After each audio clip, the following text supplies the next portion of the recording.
Good morning and welcome to the BlackUSA.News morning show, the voice of our people.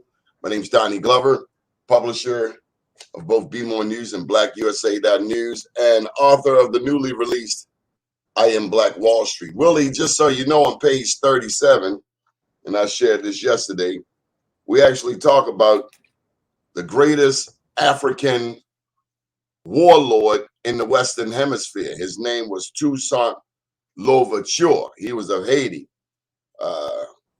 More than any other Black liberation victory on this side of the world, this historic slave revolt has major financial repercussions still today. Willie, do you think that might explain why men on horseback with whips were attacking Haitian refugees while Afghanis were being flown in from halfway around the world? You think?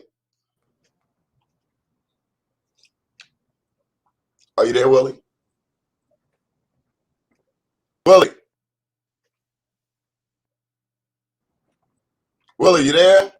I think that you hear me. Oh, now I do. Can you hear me? Yeah. Okay.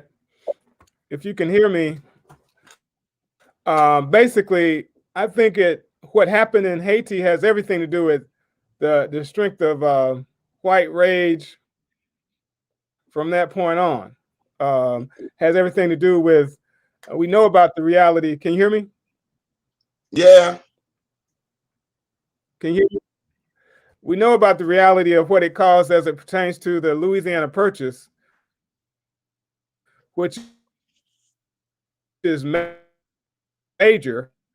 So that deal of the trade-off between America and France, because quite frankly, France didn't know what they had when they had the Louisiana Purchase, and because they almost went bankrupt because of the Haitian Revolution, that they had to trade off the Louisiana Purchase, which was everything from the Mississippi River, not including what we know as Texas, because Texas was Mexico at the time, but everything that Lewis and Clark surveyed from the Mississippi River to California, pretty much.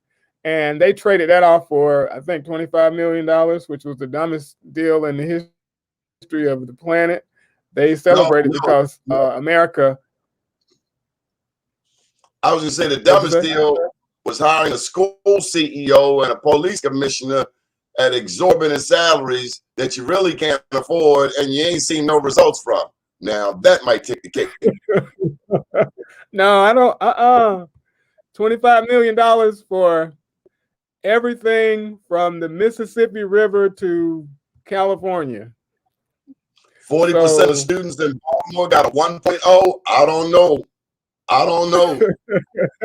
All right, we won't compare the period matters. Let's just say that. But that was one thing. But the embargo and hatred and I guess disgust that was heaped on Haiti since then is significant. Haiti was a significant minerally rich place, had they had sugar at the time. I mean, sugar was like but it was pretty significant for France to use Haiti as a beachhead, because the plan was to go into Louisiana and take over everything. And when they got bogged down into this war, and the United States and Afghanistan, they didn't have the resources to go on because he was trying to rule the world, right? Well, this one nation of all this up in the same way, and Haiti orchestrated the trade deals they were trying to stabilize, and they were in place. If you read the Black Jacobins by C.L.R. James, it explains everything. Jacobins, yes. And but it explains everything. The goal was they were already doing deals with the United States, but when this other deal that they didn't know about and that was the deal just to put the permanent embargo on Haiti through the United States. They shut them off from what should have been an easy, a beneficial trade route for everybody. But that embargo lasted forever. Simultaneously now, France made Haiti, the Haitian nation, pay reparations to France because a lot of people don't know about this, about America and about France. The Haitian Revolution was that France paid reparations to the slave owners to get out of Haiti to save their own lives. But they paid them reparations, and as a result, the country of Haiti had to pay reparations to France, and they paid it from what I understand up until the 70s, and that really France. And then you can't do the trade that you should have been able to do to the most growing nation in the country. So it was set up for them to fail. It was set up for them, and we know about all of the different So Willie, I want you to come out. tactical moves made by the United States, and I want you to go out and come back in. It's bad connection. Caribbean people. So Willie's giving us some background information on Haiti, and if you didn't know, and a lot of people still don't know, that Monday, pictures hit the internet, started going viral on how Haitian refugees were being treated at the border. Long story short, we saw men on horseback with whips beating the Haitians, and it's simply unacceptable. How are we going now, Willie? It sounds good on this end. How's it sound? A lot better. Yes, sir. Please continue. Can you hear me? Yes, please continue. So all I'm saying is that public policy from the United States and everyone else that benefited from the United States existing was heaped on to Haiti. Now, they did do consistent, Cuba, as you know, never lost relationships with anyone in the Caribbean. But this thing about America heaping an embargo on Haiti is significant, because when American targets you for your destruction, something is going to happen. And so as a result, the embargo included, they could not even seek asylum in the United States. And as you know, Cuba is very close to Miami, Cuba and Haiti are both close to Miami. And throughout our lifetimes, all we saw was when Cuban refugees came to the shores of Miami, they were embraced. And when the Haitian refugees were seeking asylum in America, they were turned back. And I didn't know why that was until I understood the history of Haiti. And more importantly, if you ever get a chance to go to Miami, I would encourage everybody to go to Little Havana and Little Haiti, because it will tell you, when you hear the stories of the people, because of the poverty in Haiti, that that would cause a person to basically get on a inner tube and try to make it to Miami or to America. That's huge. But the stories that you hear about why they come is amazing. One story I heard was that they would tell them that the streets in America are paved with gold. And so if you believe that, you would probably get on a raft and swim through sharks to get to America.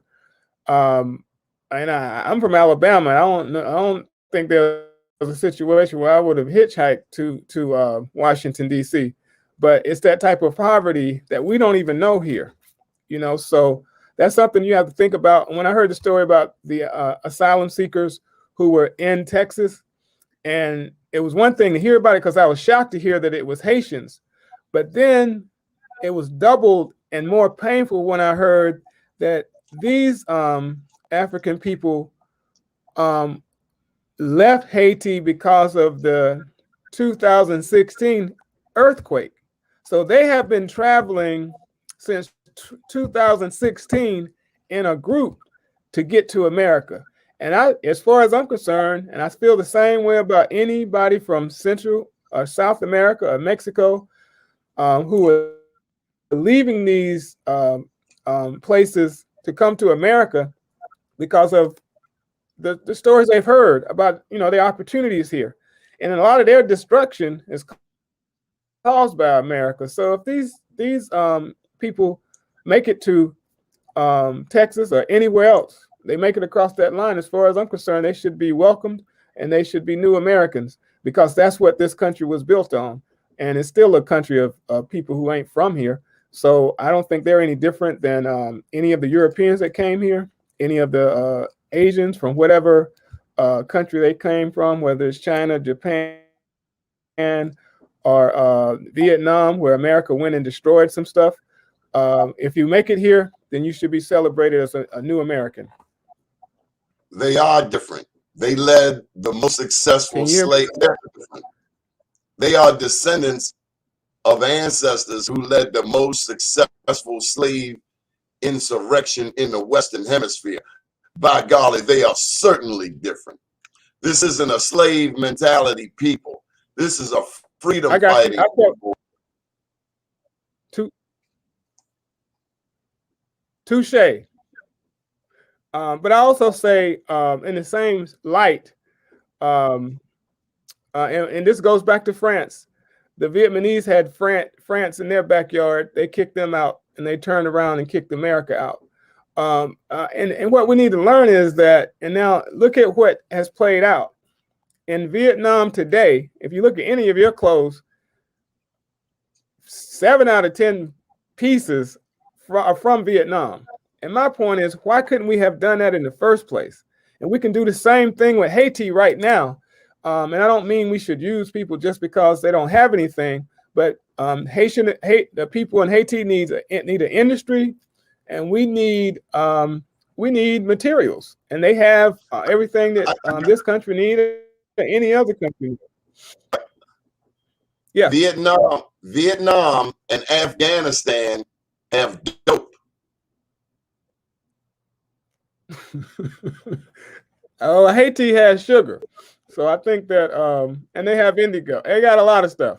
And if they don't have it, they have the human capital to participate in industry that's needed right now.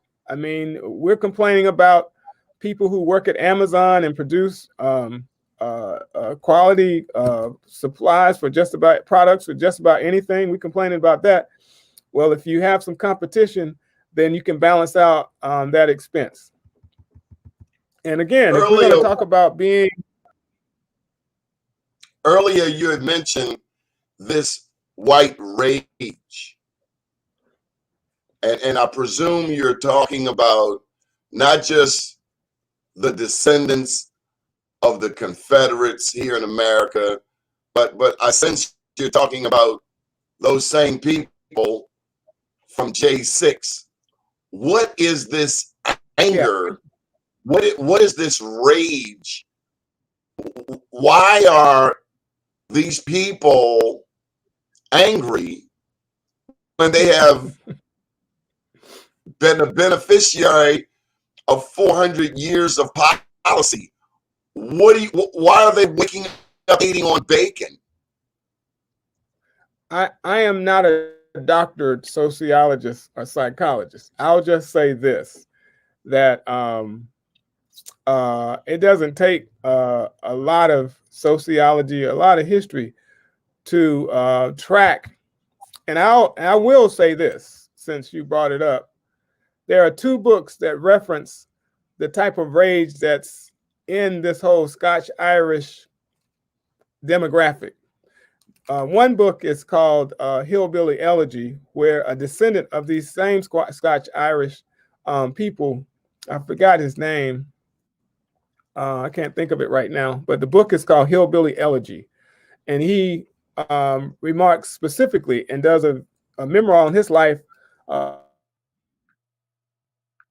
about how his family was from Kentucky, and he references the whole Hatfield and McCoy type feud, as the center of explaining that they're just going to fight each other. But those people are from Ireland. Those people are from Scotland. And their descendants are from Scandinavia. So they were the original Vikings. And so I'll let you do your own work to find out that. But I'll say that that's at the center of a lot of this rage. And another author who I admire greatly in a book called Outliers, his name is Malcolm Gladwell, he dedicates the entire chapter to a discussion about the Scotch-Irish, who are the Appalachians along, and they're all along, I guess, from Pennsylvania down to Alabama. And they chose the mountains because they didn't, it reminded them of where they were from, all that. At simultaneously, and that if you study those people, you'll understand how they've influenced this country when it comes down to this rage, when it comes down to the history of the Klan, and so on and so forth. Simultaneously, it's the responsibility of not just these Scotch-Irish Appalachians. So I don't knock them for being who they are, but I do want everybody to understand that when that spirit gets into population, they do what they do, and we do what we do. And in addition to that, the base of holding, using racism as a structure, and I know Donnie don't like to talk about white supremacy, but white supremacy is a thing, and it's played out through racism, and it's in every piece of what America is about, including religion.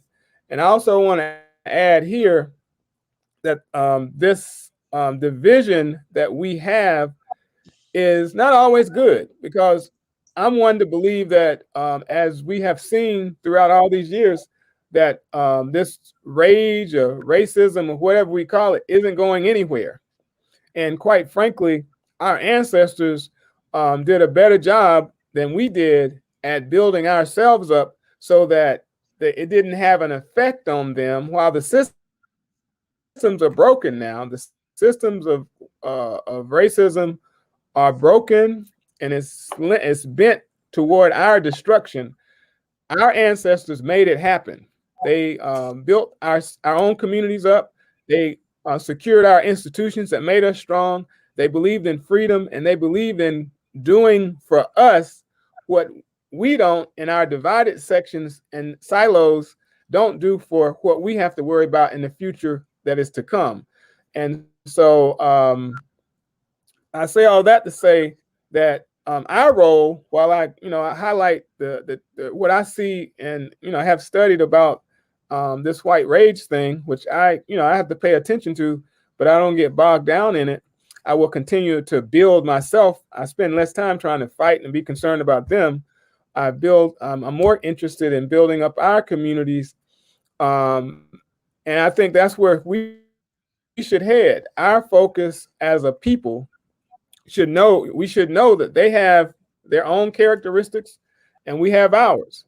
And it is the case that when we're talking about these Scotch Irish and all of them, we talk about Irish, we can talk about the Italians, we can talk about even the Jewish community. When they came to this country as Americans, they were all vilified.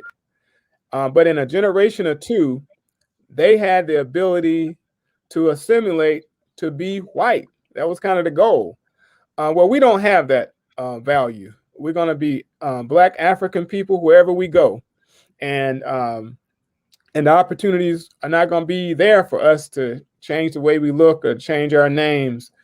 We are who we are, and I think we should build on that and grow. And that's the spirit of Haiti that we're talking about today.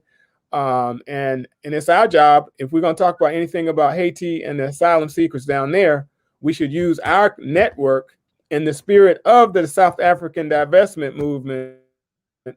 We should use our networks as a community, as a people in this country, as free people in this country, to make sure that our people, our kinsmen from Haiti, have a place in this country, however they get here. And that's probably why you called me.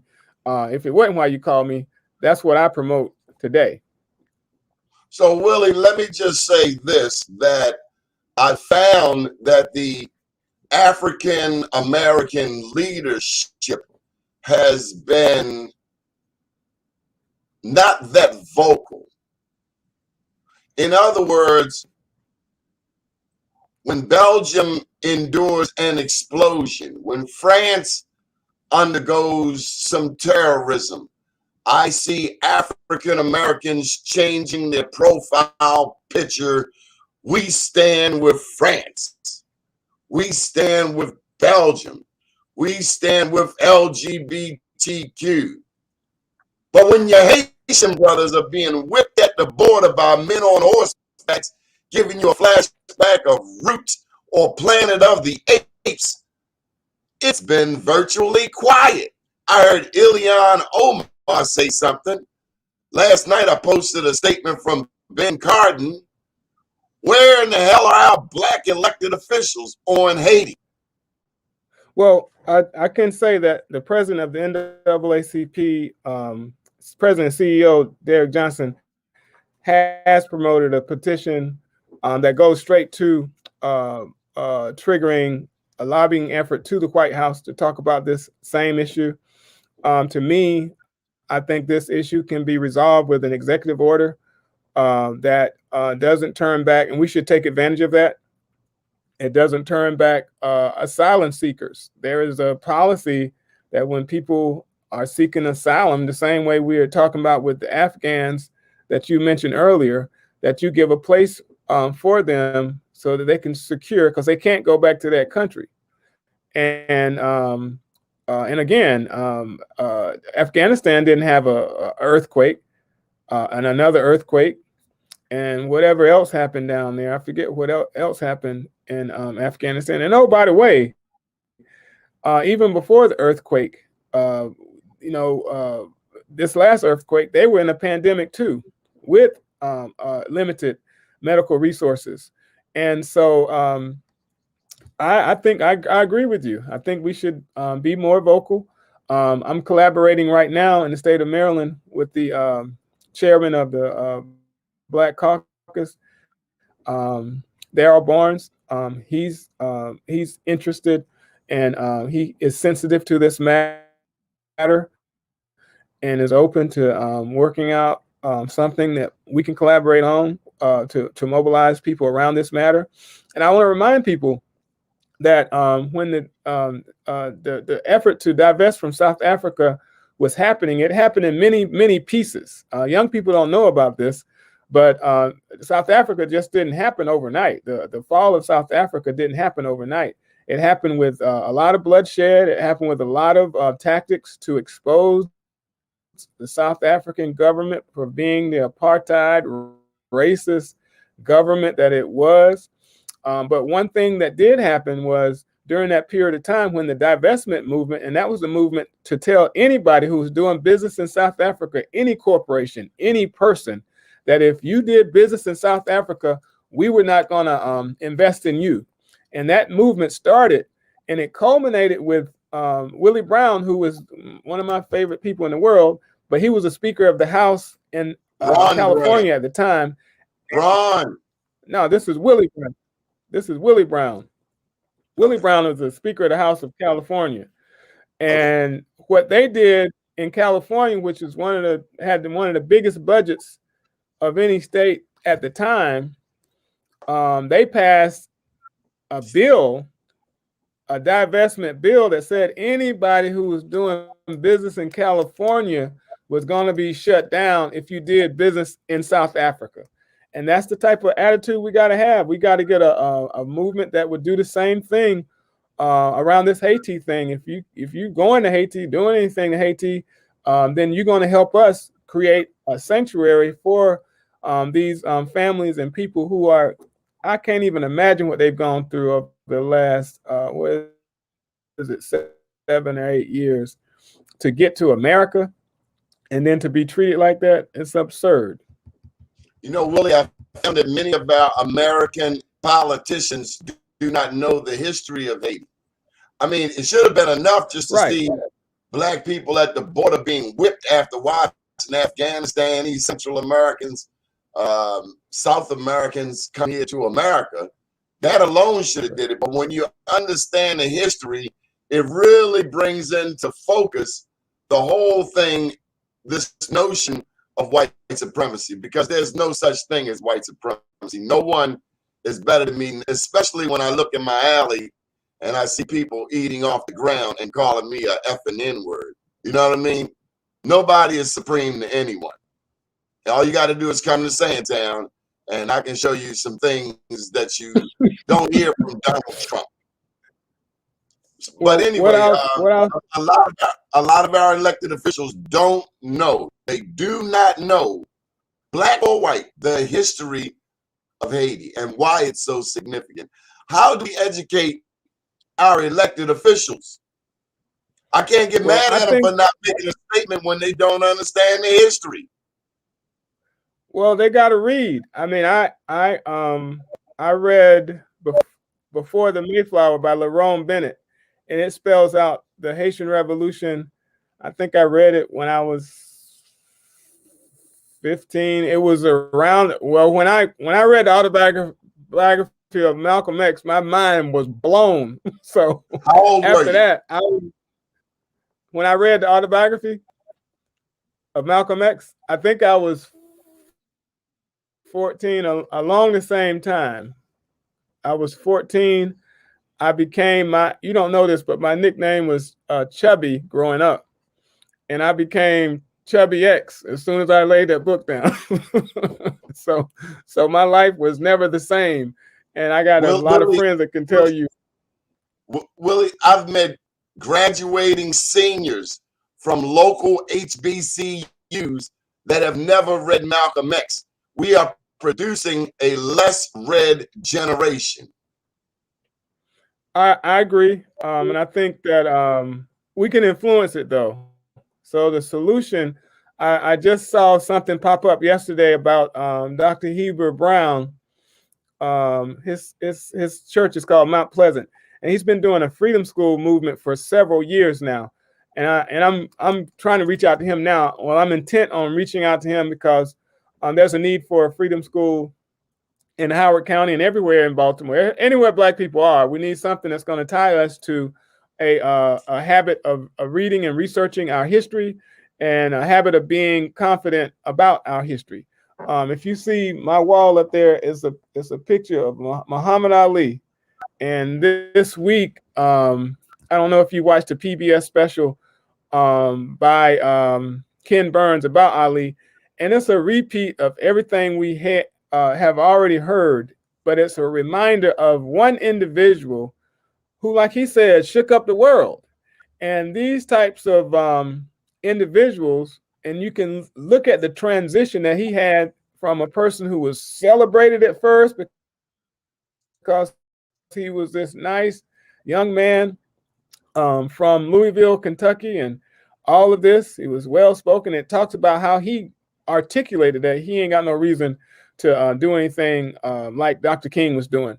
But then when he was training in Miami, and there was some Muslim brothers there, he was introduced, the word got him. And it's going to get you. What they say, when the student is ready, the teacher will appear. And the timing of him embracing, it doesn't, I don't think it matters what the religion was, but embracing consciousness that says that the stuff that you've been taught is some BS. And when your mind is, like I said, when your mind is blown, ain't no turning back. And in the case with the timing of Cassius Clay to Muhammad Ali, the timing of it was the best thing to happen for the world, because his ability to stand up and say, change your name because y'all a bunch of racists, and I ain't going, and then they say I ain't gonna fight Vietnam. They ain't never called me a nigger. And then on top of that, to say to protest the Vietnam War, it triggered everybody to wake up and look at it differently. And one thing that I'm sure you've studied in film school media, that the Vietnam War was the first televised war that was in real time. And so when you have that happening, and you have this brother who's the most celebrated, one of the youngest heavyweight champions, and like he said, he was a shouldn't go either. And so it triggered this, it enhanced the opposition to the Vietnam War and exposed it for what it was. It was some BS then, and he told you it was. And now that we've had about 40 years to study it, it was some BS from the beginning. And Ken Burns is another person who highlighted that in his documentary called Vietnam. So I bring that up is that those are the types of pieces of American history, Black African history, that our young people need to be proud of, because I think we have paper examples of what they should be, what they take pride and confidence in. You know, what they say, money, clothes, and dough. I'll just say that. And it should be more foundational. It should be about the legacy, the stuff that we're talking about. When I read about Toussaint Louverture, I was so proud of that because I heard so many other stories about how Black people have been enslaved and all this crap. Nothing and nobody, no good. When I read that story, I did my senior thesis on Haiti, and I connected, and I'm just remembering this now. My thesis was connected to at the time the big issue was NAFTA and what it was going to do. NAFTA, because I grew up in a community, companies are gone now because of NAFTA, and the same type of poverty that exists, quite frankly, in Haiti. I ain't gonna say it's the same thing, but there's poverty in America that should never happen. But in my community in Elba, Alabama, in that county I live in the state of Alabama, it is poverty extreme. And the example of that poverty is this, and this is recorded. If you look at my Facebook page, you'll see it. Last year, more people died in. Hello? Yes. I was just going to say, last year in the state of Alabama, more people died than who were born in the state of Alabama. And of course, COVID enhanced that. But it is also the case that none of the southern states, as you know, did Medicaid expansion. And that means that poor people don't have health care. And so as a result, if you're poor and you don't want to invoice, you don't go to the doctor immediately. So by the time you get there, with this COVID thing happening, it could be the end. And so in addition to having every other negative health outcome that poor people have in Alabama, on top of COVID, you have the result and the shame of saying that you have a state in the United States now where more people died last year than who were born. How disappointing and disgusting is that? And it speaks to a significant health crisis, and they're not doing anything about it. Willie, I got to get out of here. We got to get up to New York. We're in Harlem this evening, and I'll be selling some books. We'll be recognizing some Harlem honorees, including Sylvia White from Harlem Hospital. Any final thoughts? No, I think everybody should, read as much as you can about what's happening in Haiti. I know we have issues here, but I think that we have the ability to rally ourselves the way we did with the South African divestment movement to bring interest and emphasis on Haiti so that we can support our people. We got enough. The number one complaint about jobs these days, particularly frontline jobs, when people were not paying folks in the first place. And then when the same people that you weren't paying have opportunity to get unemployment and well as a stimulus package, they can make a package and they can make more than they were making.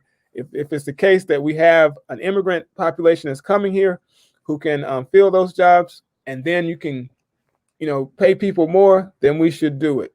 And this is opportunity as far as I'm concerned. And I commend those Black African people for trying to find a safe haven, because they ran away from something that was very destructive. I don't even know the details of how they got Mexico. I don't even know the story, but that's a profound story. Like I said, I finished college on a Friday night in 1994 with the hope of coming to Washington, D.C. to start my career. I had $300 and a couple of bags, and I had a place to live, but I didn't have a job. And I felt that if I didn't get a job, I could always go back. I had been in education and teaching in Alabama. Celebrate that story and try to tell my sons of how it may not have happened. $300 ain't a lot of money, but the point is, I don't think there's a situation where if I didn't have $300 that I would have tried to hitchhike from Alabama to DC to make it with a degree. And these people don't have a degree. They don't. Get out of here. We want to thank you for joining us. Take it easy. And we'll be back this evening at 7 p.m. for Black USA Crypto News, and tomorrow morning with the Blackout Live from New York City. My name's Donnie Glover, and big ups to the people of Haiti. God bless you.